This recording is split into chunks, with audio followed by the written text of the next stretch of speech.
Hello and welcome to my studio. I wanted to revisit the content that I shared yesterday here on YouTube to explain what I meant when I said my experience at the University of the Cumberlands felt like the colonial era style education I experienced back in Africa. I said that because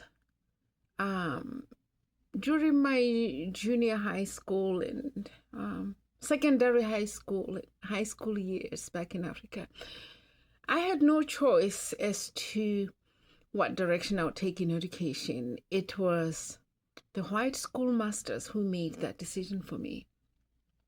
And the exams were moderated in the UK, in Cambridge. I also had no choice over that. That's just how the system worked. Here I am at the University of the Cumberlands. The university advertises at least three research approaches: qualitative, quantitative, and mixed methods. And I had chosen mixed methods for my proposal. And the professors didn't engage with the proposal at all. The first professor apologized for not understanding my proposal. And the second professor basically gave me an ultimatum to say you should either do qualitative or a quantitative study. And just in case you're curious about how this showed up, I'll explain. I'll explain it to you here in a second. Excuse me. I'm going to give an example of how the first professor said she didn't understand my approach. First, she said she didn't think there would be enough resources to do an international study or one that engaged another language. And I asked her what it was in my proposal that gave her the idea that I was going to do an international study or one that involved another language. Then she apologized and she said she was sorry she misunderstood. And I asked her to explain how she came to those conclusions, all the different conclusions she made that were not relevant to what I had said. And I explained that it was important for me to learn how my writing would have moved her to make those conclusions. She didn't explain that. She merely apologized. Then I asked for a different chair. The second chair provided what I called irrelevant feedback, because she said, if you were going to do a qualitative study, this is what you would have done. If you were going to do a quantitative study, this is what you would have done. But I was doing neither.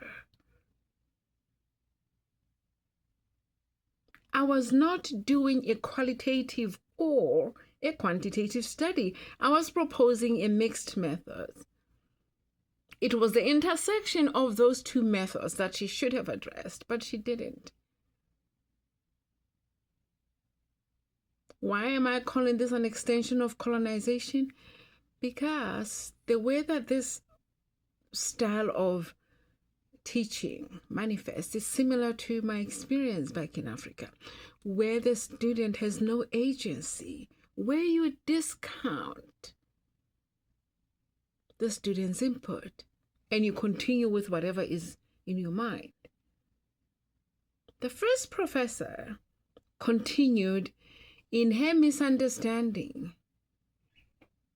but never leaned into my approach to critique it on its own terms. The second professor did the same thing.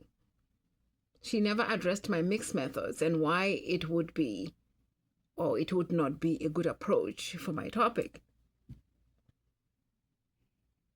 That is how being told whether you were a math and science students worked in my school in Africa. You were told that. And you had no choice except to follow. That's why I call this approach at the University of the Cumberlands an extension of colonialism. This is based on my experience of living in that kind of an educational standard. Why do I call it forcible? Because it doesn't give you any choices, even though it claims to provide choices. They claim there are at least 4 research options: quantitative, qualitative, mixed method. I can't remember mixed methods. I can't remember what the 4th one is in their advertisements. But in reality, that's my story. They don't engage with mixed methods.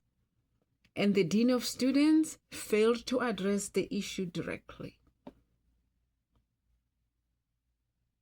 What would I like to see them do differently? Address the problems head on. Don't take the whole term. Don't take 2 terms to address the issues, because this is a waste of time for students, a waste of resources. And don't write foolscap emails that don't address issues. Just trying to drown students in long emails that don't address concerns is discouraging, and it doesn't help anybody.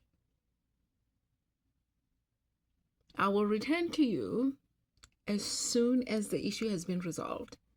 Now, as you can tell, my research proposal is still up in the air. The university claims to exercise what they call servant leadership. This is how it works. You dodge students' questions.